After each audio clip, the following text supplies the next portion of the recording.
Hi, I'm Amanda Jane Woodall and welcome to my fashion school.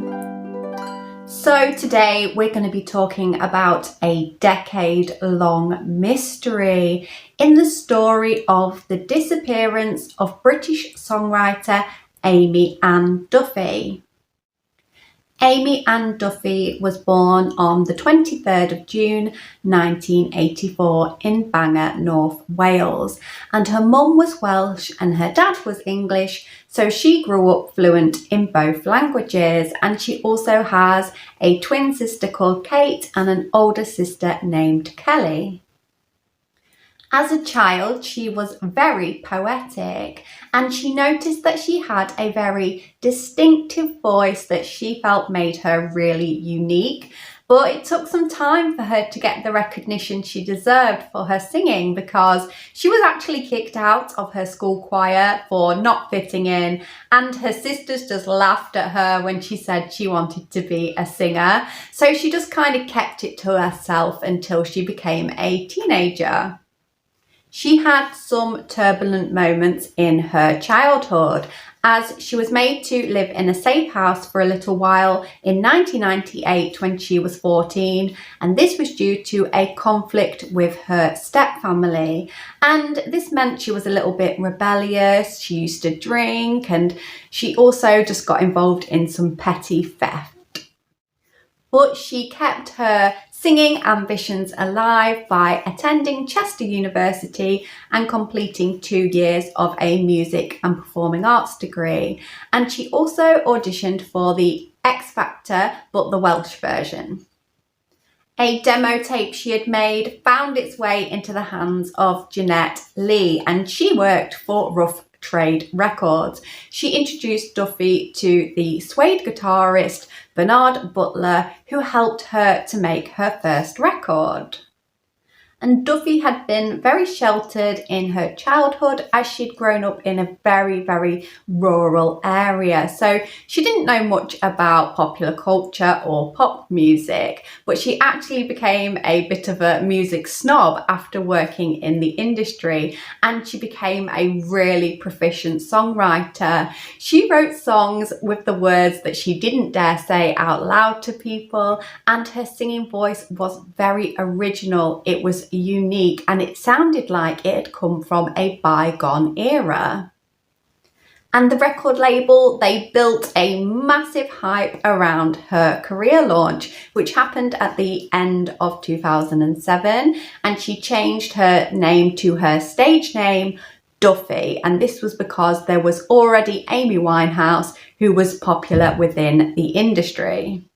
She released Rockferry in 2008, and the lead single from the album was Mercy, which went #1 in 12 countries, and it was also one of the best-selling singles in the UK in that year. She was compared a lot to another female songstress, and that was Adele, and the two were kind of pitted against each other as having a rivalry. But Adele quashed this rumour when she said on live TV that she absolutely loves Duffy, and the two later worked together on a Dutch music show. So Duffy was hailed as the future of British soul, and she won 3 Brit Awards, beating bands like Coldplay and Radiohead, and she was presented her award for Best Album by fellow Welshman Tom Jones. And she also became a kind of household British name by singing on Jools Holland's annual Hootenanny for New Year's Eve. She even had a daffodil named after her called the Duffy Dill, which was sold, and the proceeds actually went to teenage cancer charities. Her career then took off in America after she appeared on Saturday Night Live, and she ended up winning a Grammy for Best Pop Vocal, and she describes this as being part of the Hollywood whirlwind. And Duffy's style was really important in her appeal in the music industry, and she was compared to the legendary singer Dusty Springfield. She had a classic femininity, and she describes her style as bespoke because she was very small and had very small feet, so she looked better in clothing from the 50s and 60s. She also had a signature blonde bouffant style from the 60s, and she says that she grew this as a rebellion because when she was little she was made to have a very dark bowl haircut. She also says that her inspiration for her style is her mother, who she describes as an exy woman who wore pearls and cashmere and high heels. However, her authenticity was actually put into question when she did an advert with Coca-Cola, and this is because her brand identity was about being real and authentic, and Coca-Cola is very manufactured and commercial, so the two brand images didn't really mesh well together, and people labelled her tacky and a sellout. And so this bit of bad press and also a split from her management meant that she just took a little breather to work on her second album, which she would later call Endlessly. And she connected with musician Albert Hammond, who had made massive hits with the Hollies and Whitney Houston. And she really liked Hammond because she said he had a lot of energy, and she wanted to start making music that was really fun and you could dance to. But unfortunately, the album was not received well by the fans, and they didn't really like the new sound. So it only peaked at number 9 in the album charts, and the single released from the album, Well, Well, Well, which was about learning how to say no, actually only made it to number 40. She then appeared to leave the limelight after just 3 years of stardom. She stopped promoting her album in 2011, and the last time we saw her briefly was in the Craze biopic Legend. It had been assumed by fans and the industry that Duffy had become overwhelmed with her success and had quit music completely. However, a dark truth would be revealed when she posted to her Instagram account in February of 2020. And I need to give you a massive trigger warning here because the following content is very upsetting. The post read, "Many of you may wonder what happened to me, where I disappeared to and why. The truth is, and please believe me, I am okay and safe now. I was assaulted, drugged, and held hostage over some days. I, of course, survived." She then went on to explain how it had been a difficult period of recovery and had taken her a long time to be able to talk about it.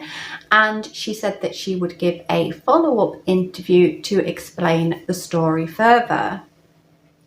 The post was then deleted, and a few weeks later she sent a note to radio host Jo Whiley and asked her if she would mind playing her new song on the radio. The song was called Something Beautiful, and she wanted people to hear it so that it could lift their spirits at a difficult time.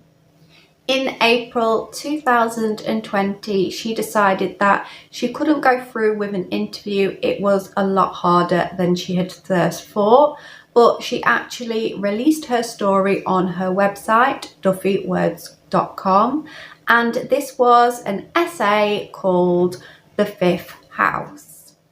In her essay, she explained that she had carried this burden for a decade, and she'd even considered getting a new identity and moving to a new country because she just couldn't cope with troubling other people.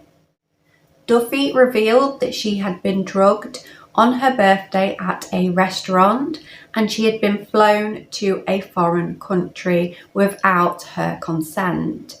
She also was held captive in a hotel room and abused by a stranger for a few days. She was returned to her home and kept captive for a further time, and she cannot recall how much abuse she actually suffered. She just knew that she absolutely feared for her life and was made to walk behind her perpetrator, who refused to make eye contact with her. She had contemplated trying to escape, but she was very concerned that she was in a country she did not know. She couldn't contact her family, and she felt like there would be a severe consequence if the people caught up with her. Eventually, a friend found her in her home, wrapped in a blanket, appearing like a deceased body, and she didn't really have the full story of what had happened to her or how she'd even made it back after her escape. And she didn't want to contact the police. She was absolutely petrified because she was certain these people would kill her. After this ordeal, she felt like ending her life until she managed to make contact with a female therapist who specialised in complex trauma, and very slowly she helped Duffy to recover. As for a return to music, she thinks that she really owes it to herself to create a new body of work, but this is very, very difficult. She's not the same person that she was before the incident, and her main ambition right now is just to leave the last decade behind and be free. And with all my heart, I really, really hope that Aimee and Duffy can rebuild her life. I think that she's been incredibly brave and has shown a level of dignity that she really should be proud of. And I just want to end by saying thank you so much to the student who recommended this topic to me. It has been absolutely fascinating to research, and I'm so grateful for your suggestion. So we have come to the end of this video, but I will see you again in my follow-up video when we take a look at a British heavy metal sensation.